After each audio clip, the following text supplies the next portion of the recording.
जय हिंद दोस्तों, कैसे हैं आप सभी लोग। उम्मीद करता हूँ आप सभी बड़े उत्साह एवं लगन के साथ सीटेट की तैयारी कर रहे होंगे। स्वागत है आप सभी का सीटेट 7 जुलाई 2024 के एग्जाम में। और आज हम करने वाले हैं SST यानी सामाजिक विज्ञान के महामैराथन क्लास। और इस महामैराथन की आज 11वीं क्लास है। अंतिम प्रहार चल रहा है। एग्जाम के महज 5 से 6 दिन बचे हुए हैं। तो हर एक महामैराथन की एक एक क्वेश्चन इंपॉर्टेंट है और हर एक महामैराथन की क्लास करना अनिवार्य है। चैनल पर जो भी नए हैं चैनल को सब्सक्राइब कर लीजिए। चलिए चलते हैं क्वेश्चन की तरफ। और आज का पहला क्वेश्चन है, प्रारंभिक काल से शुरू करके आरोही क्रम में निम्नलिखित को सजाएं। वेदों की रचना की शुरुआत, महापाषाणों के निर्माण की शुरुआत, इनाम गांव में कृषकों का निवास, चरक।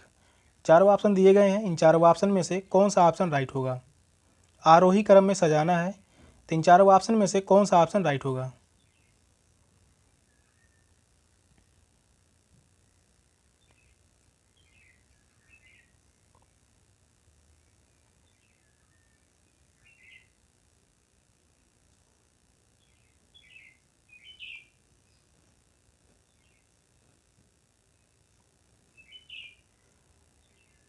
क्वेश्चन कह रहा है प्रारंभिक काल से शुरू करके आरोही क्रम में निम्नलिखित को सजाएं। तो वेदों की रचना की शुरुआत, महापाषाणों के निर्माण की शुरुआत, इनाम गांव में कृषकों का निवास और चरक, यह सभी जो हैं यह आरोही क्रम में ही सजाए गए हैं। तो इस क्वेश्चन का राइट आंसर होगा option A B C D, इसी क्रम में होंगे। वेदों की रचना की शुरुआत यह हुई थी 1500 ईसा पूर्व में। कब हुई थी? 1500 ईसा पूर्व में। महापाषाणों की रचना की शुरुआत यह हुआ था 1000 ईसा पूर्व में। 1000 ईसा पूर्व में हुआ था। इनाम गांव में कृषकों का निवास यह पाया गया था 600 ईसा पूर्व में। 600 ईसा पूर्व में। चरक यह 300 ईसा पूर्व में।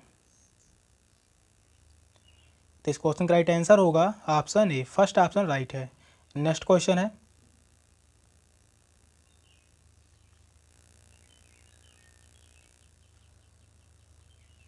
हाल के काल से शुरू करके आरोही क्रम यानी उल्टा में निम्नलिखित को सजाएं। लोहे के प्रयोग में बढ़ोतरी, नगर आहत सिक्के, उपमहाद्वीप में लोहे के प्रयोग की शुरुआत, अरिकामेडु पत्तन से बचना, संगम साहित्य की रचना की शुरुआत।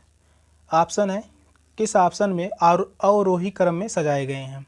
तीन चारों ऑप्शन में से कौन सा ऑप्शन राइट होगा।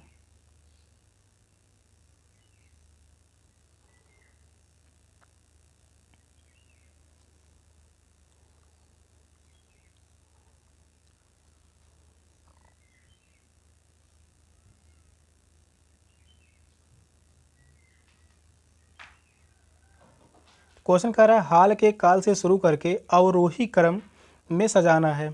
तो लोहे के प्रयोग में बढ़ोतरी, नगर आहत सिक्के, उपमहाद्वीप में लोहे के प्रयोग की शुरुआत, अरिकामेडु पत्तन में बसना, संगम साहित्य की रचना की शुरुआत, यह सभी जो हैं अवरोही क्रम में ही सजाए गए हैं। तो इसका भी राइट आंसर होगा ऑप्शन सेकंड ऑप्शन राइट होगा, ए बी सी डी।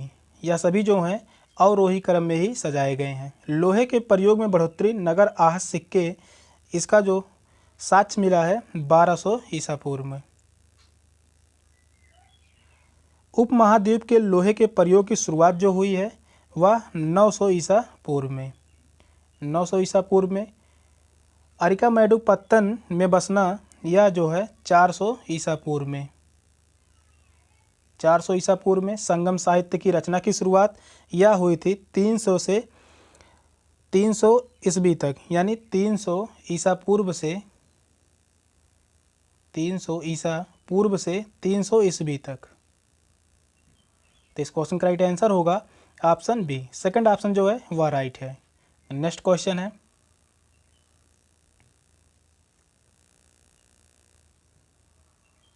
कथन ए है चोल मंदिर धार्मिक, सामाजिक एवं सांस्कृतिक जीवन के केंद्र थे। कथन बी है चोल कांस्य प्रतिमाएं देवी देवताओं की थी पर कुछ प्रतिमाएं भक्तों की भी थी। ऑप्शन है ए सही है किंतु बी गलत है। सेकंड ऑप्शन है ए गलत है किंतु बी सही है। थर्ड ऑप्शन है ए बी दोनों सही है। ए का सही स्पष्टीकरण बी है। ए बी दोनों सही है किंतु ए का सही स्पष्टीकरण बी नहीं है। तो कौन सा ऑप्शन राइट होगा। तो आप सही बताइए इन चारों ऑप्शन में से कौन सा ऑप्शन सही होगा।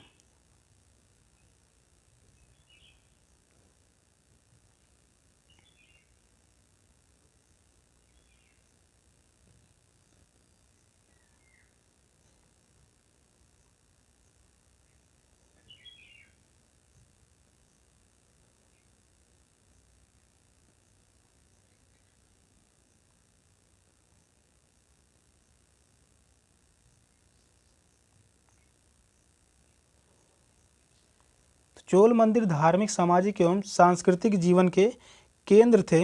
यह बात सही है। चोल कांस्य प्रतिमाएं देवी देवताओं की भी थीं, कुछ प्रतिमाएं भक्तों की भी थीं। यह भी सही है, लेकिन स्पष्टीकरण नहीं है। तो इस क्वेश्चन का राइट आंसर होगा ऑप्शन डी। ए भी दोनों सही हैं, किंतु ए का सही स्पष्टीकरण भी नहीं है। तो इस क्वेश्चन का राइट आंसर होगा option D. Fourth option right है। नेक्स्ट क्वेश्चन है, कथन ये है, दिल्ली के सुल्तानों के समय तवारीख के लेखकों ने जन्म सिद्ध अधिकार और लिंग भेद पर आधारित आदर्श समाज व्यवस्था बनाए रखने की सलाह दी। कथन भी है, उनके विचारों से सारे लोग सहमत होते थे। ऑप्शन है ए सही है, किंतु बी गलत है। सेकंड ऑप्शन है ए गलत है, किंतु बी सही है। थर्ड ऑप्शन है ए बी दोनों सही है, ए का सही स्पष्टीकरण बी है। फोर्थ ऑप्शन है ए बी दोनों सही है, किंतु ए का सही स्पष्टीकरण बी नहीं है। तो कौन सा ऑप्शन राइट होगा? तीन चारों ऑप्शन में से कौन सा ऑप्शन राइट होगा, बताइए आप सभी।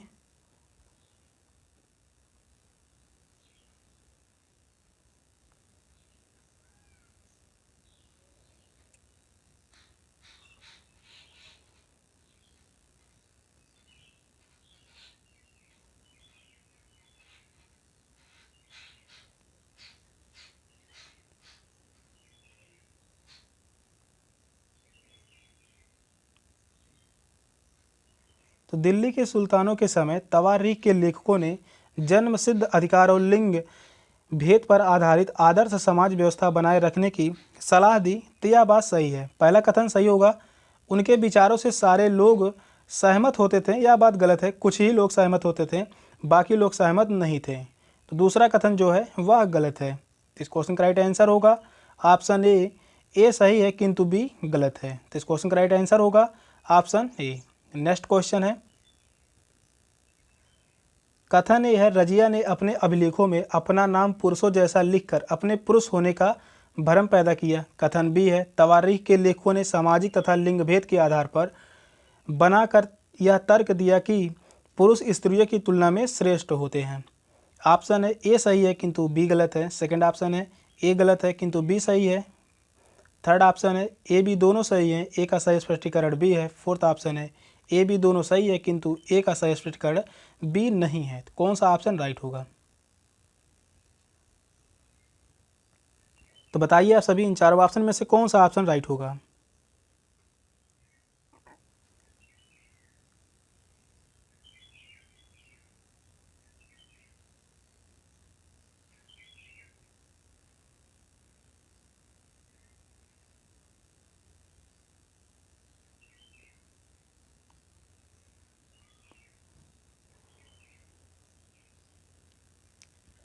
तो रजिया ने अपने अभिलेखों में अपना नाम पुरुषों जैसा लिखकर अपने पुरुष होने का भ्रम पैदा किया। यह बात गलत है, क्योंकि रजिया ने अपने अभिलेखों और सिक्कों पर अंकित करवाया कि वह सुल्तान इल्तुतमिश की बेटी थी।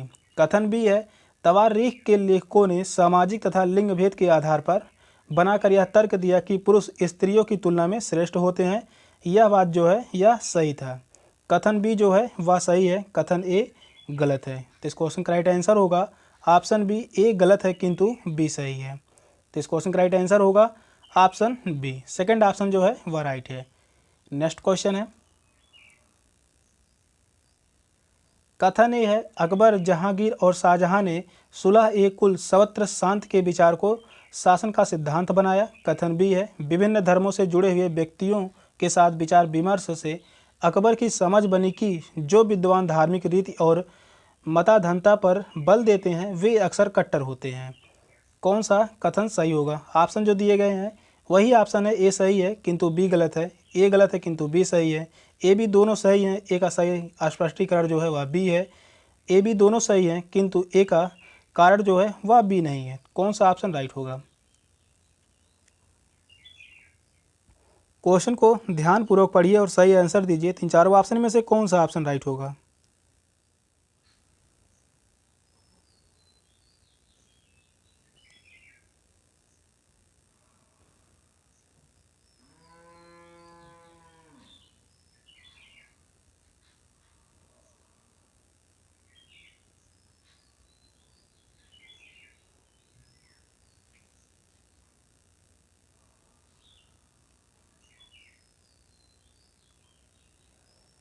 अकबर, जहांगीर और शाहजहां ने सुलह-ए-कुल यानी सर्वत्र शांति के विचार को शासन का जो है सिद्धांत बनाया। यह पहला कथन सही है। सेकंड कथन है, विभिन्न धर्मों से जुड़े हुए व्यक्तियों के साथ विचार विमर्श से अकबर की समझ बनी कि जो विद्वान धार्मिक रीति और मताधनता पर बल देते हैं वे अक्सर कट्टर होते हैं। यह भी कथन सही है। स्पष्टीकरण भी कर रहा है, तो इस क्वेश्चन का राइट आंसर होगा ऑप्शन सी। ए बी दोनों सही हैं और ए का कारण जो है वह बी है। तो थर्ड ऑप्शन जो है वह राइट है। तो इस क्वेश्चन का राइट आंसर होगा ऑप्शन सी। सुलह-ए-कुल के शासन के सिद्धांत को जहांगीर और शाहजहां ने भी अपनाया था। अकबर की रुचि विभिन्न व्यक्तियों के धर्मों और रीति रिवाजों में थी, इसलिए उसने फतेहपुर सीकरी में इबादत खाना की स्थापना की थी। किसकी स्थापना की थी? तो इबादत खाना की स्थापना की थी। तो इस क्वेश्चन का राइट आंसर होगा ऑप्शन सी। नेक्स्ट क्वेश्चन है, दिल्ली के सुल्तानों और मुगलों के काल में श्रेणीबद्ध समाज ज़्यादा सरल हो गया। कथन बी है, जनजातीय समाज कई असमान वर्गों में विभाजित नहीं था। ऑप्शन वही चारों हैं। तीन चारों ऑप्शन में से कौन सा ऑप्शन राइट होगा? क्वेश्चन को ध्यानपूर्वक पढ़िए और सही आंसर दीजिए। तीन चारों ऑप्शन में से कौन सा ऑप्शन राइट होगा?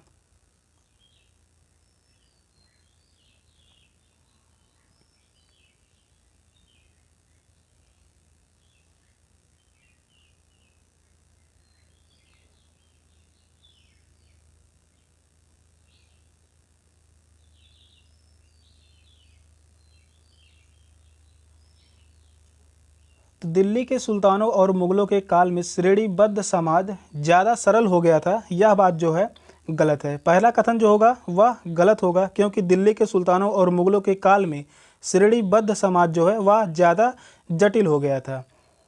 कथन भी है, जनजातीय समाज कई असमान वर्गों में विभाजित नहीं था, यह बात जो है सही है। सेकंड कथन सही है, पहला गलत है, दूसरा सही है। तो इस क्वेश्चन का राइट आंसर होगा ए गलत है किंतु बी सही है। तो इस क्वेश्चन का राइट आंसर होगा ऑप्शन बी। प्रत्येक जनजाति के सदस्य नातेदारी के बंधन से जुड़े होते थे। जनजातीय संगठन प्रायः नातेदार या कुल संबंधी निष्ठा पर आधारित होते थे। तो इस क्वेश्चन का राइट आंसर होगा ऑप्शन बी। नेक्स्ट क्वेश्चन है,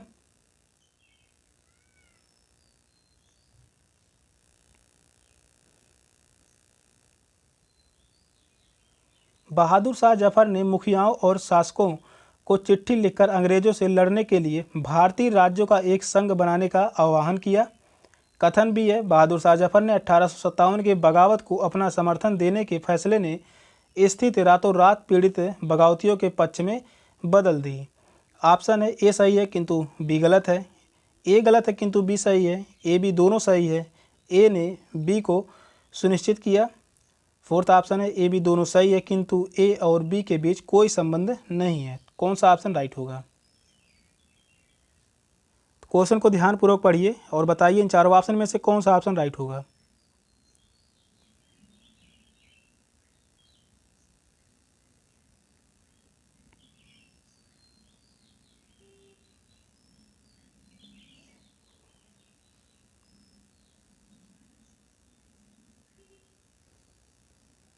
तो बहादुर शाह जफर ने मुखियाओं और शासकों को चिट्ठी लिखकर अंग्रेजों से लड़ने के लिए भारतीय राज्यों का एक संघ बनाने का आह्वान किया, यह बात सही है। बहादुर शाह जफर ने 1857 के बगावत को अपना समर्थन देने के फैसले ने स्थिति रातों रात पीड़ित बगावतियों के पक्ष में बदल दी, यह भी सही है। दोनों कथन सही हैं। तो इस क्वेश्चन का राइट आंसर होगा ऑप्शन सी। ए बी दोनों सही हैं एवं ए ने बी को सुनिश्चित किया। तो इस क्वेश्चन का राइट आंसर होगा ऑप्शन सी। बहादुर शाह जफर अंतिम मुगल सम्राट था। इसी ने 1857 का विद्रोह हुआ था। इसी के शासनकाल में 1857 का विद्रोह हुआ था। इस दौरान बहादुर शाह जफर ने मुखियाओं और शासकों को चिट्ठी लिखकर अंग्रेजों से लड़ने के लिए भारतीय राज्यों का एक संघ बनाने का आह्वान किया था। तो इस क्वेश्चन का राइट आंसर होगा ऑप्शन सी। नेक्स्ट क्वेश्चन है, औपनिवेशिक काल के दौरान महिलाएं जाति एवं सुधार के संदर्भ में निम्नलिखित में से कौन सा विकल्प गलत है पूछा है। वह कौन सा विकल्प है जो गलत है? ऑप्शन है, पंडित रमाबाई ने पूना में एक विधवा गृह की स्थापना की। सेकंड ऑप्शन है, प्राचीन ग्रंथों के ज्ञान से सुधारकों को नए कानून बनाने में मदद मिली। थर्ड ऑप्शन है, विद्यासागर ने विधवा विवाह का सुझाव दिया। फोर्थ ऑप्शन है, प्रार्थना समाज ने केवल हिंदू ग्रंथों पर विचार विमर्श किया। कौन सा ऑप्शन राइट होगा? क्वेश्चन जो है वह सारे इंपॉर्टेंट है, तो बताइए कौन सा ऑप्शन राइट होगा।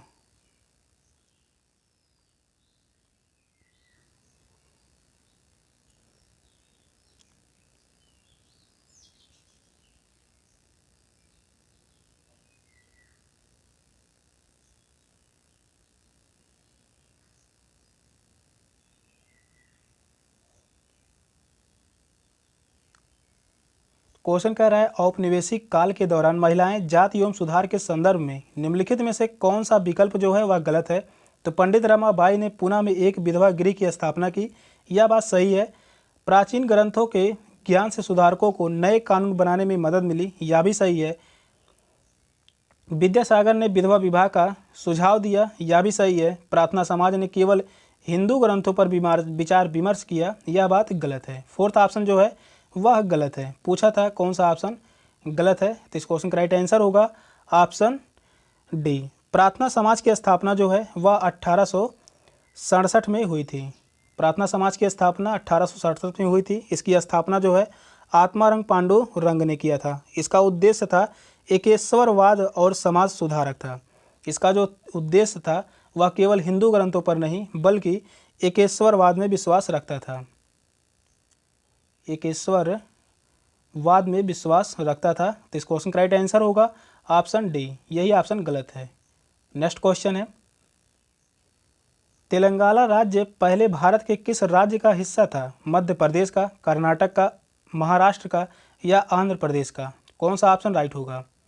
क्वेश्चन कह रहा है तेलंगाना राज्य पहले भारत के किस राज्य का हिस्सा था?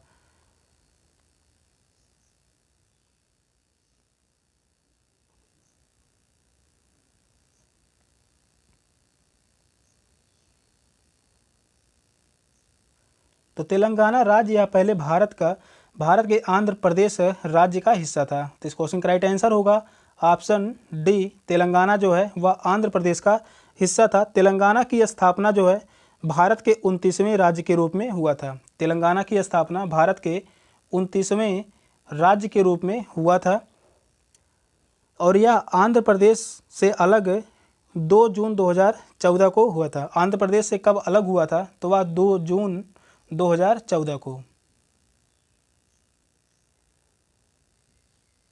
2 जून 2014 को अलग हुआ था। तेलंगाना राज्य जो है वह आंध्र प्रदेश से। तो इस क्वेश्चन का राइट आंसर होगा ऑप्शन डी। नेक्स्ट क्वेश्चन है,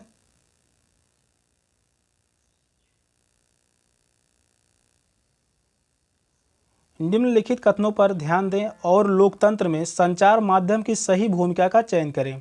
ए है, इसे समाचार के माध्यम से नागरिकों को सूचना पहुंचानी चाहिए। बी है, इसे विज्ञापन के दृष्टिकोण को समाचार कार्यक्रमों के माध्यम से देनी चाहिए। सी है, इसे हर दृष्टिकोण की चर्चा करनी चाहिए। ऑप्शन है केवल ए और बी सही है, केवल बी और सी सही है, केवल ए और सी सही है, केवल ए बी और सी सही है। कौन सा ऑप्शन राइट होगा?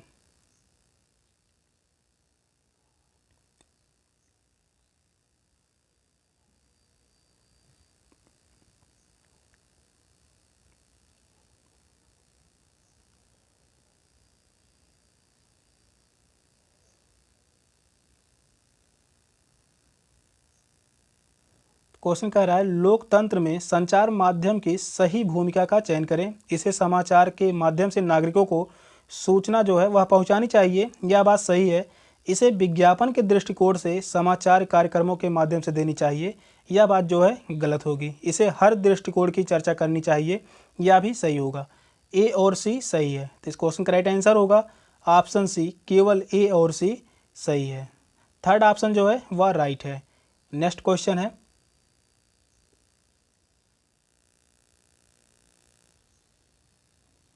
निम्नलिखित में से कौन सा विज्ञापन रूढ़िवादी चित्रण जेंडर स्टेरियोटाइप का उदाहरण नहीं है? पूछा है वह कौन सा जो है उदाहरण नहीं है जिसमें रूढ़िवादिता चित्रण किया गया है। स्पोर्ट जूते के विज्ञापन में एक लड़की फुटबॉल खेलती हुई, चाय के विज्ञापन में एक माँ का सुबह चाय बनाना। थर्ड ऑप्शन है लिपस्टिक के विज्ञापन में एक महिला का मेकअप करना। फोर्थ ऑप्शन है गाड़ी के विज्ञापन में एक महिला को पति द्वारा ऑफिस यानी दफ्तर छोड़ना। कौन सा ऑप्शन राइट होगा? तो बताइए इन चारों ऑप्शन में से कौन सा ऑप्शन राइट होगा?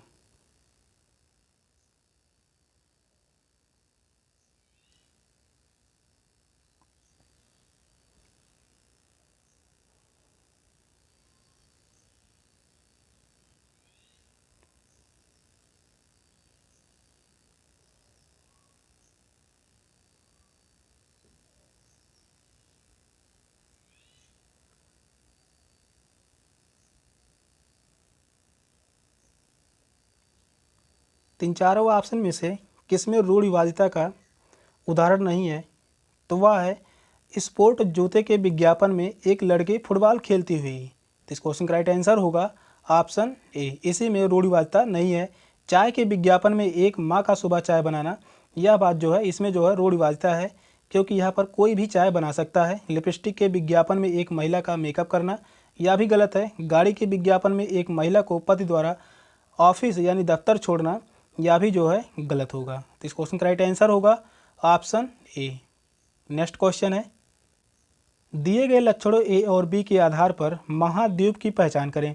यह विश्व का सबसे छोटा महाद्वीप है जो पूरी तरह से दक्षिणी गोलार्ध में स्थित है। बी है, इसे द्वीपीय महाद्वीप भी कहा जाता है। तो यह दोनों लक्षण किसके हैं? अंटार्कटिका के, ऑस्ट्रेलिया के, दक्षिण अमेरिका के या अफ्रीका के? कौन सा ऑप्शन राइट होगा? तो बताइए आप सभी इन चारों ऑप्शन में से कौन सा ऑप्शन राइट होगा?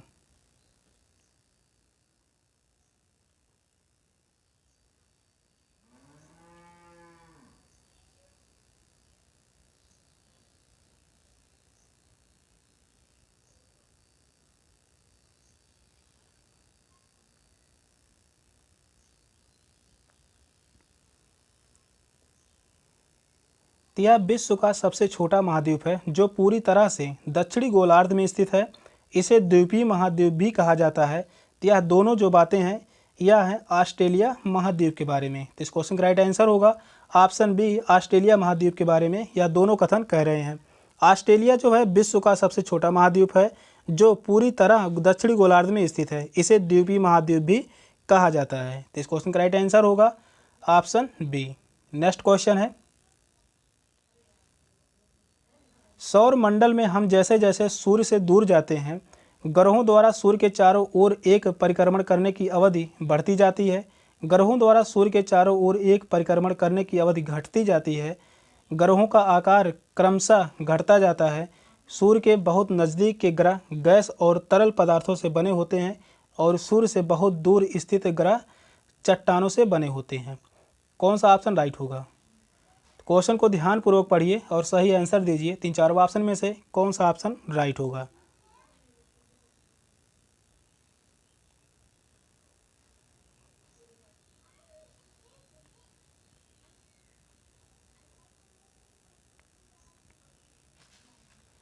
क्वेश्चन कह रहा है सौर मंडल में हमें जैसे जैसे सूर्य से दूर जाते हैं, ग्रहों द्वारा सूर्य के चारों ओर एक परिक्रमण करने की अवधि बढ़ती जाती है। तो इस क्वेश्चन का राइट आंसर होगा ऑप्शन ए।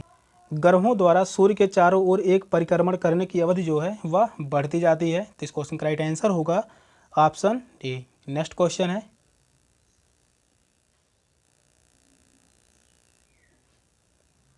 कल्पना करें कि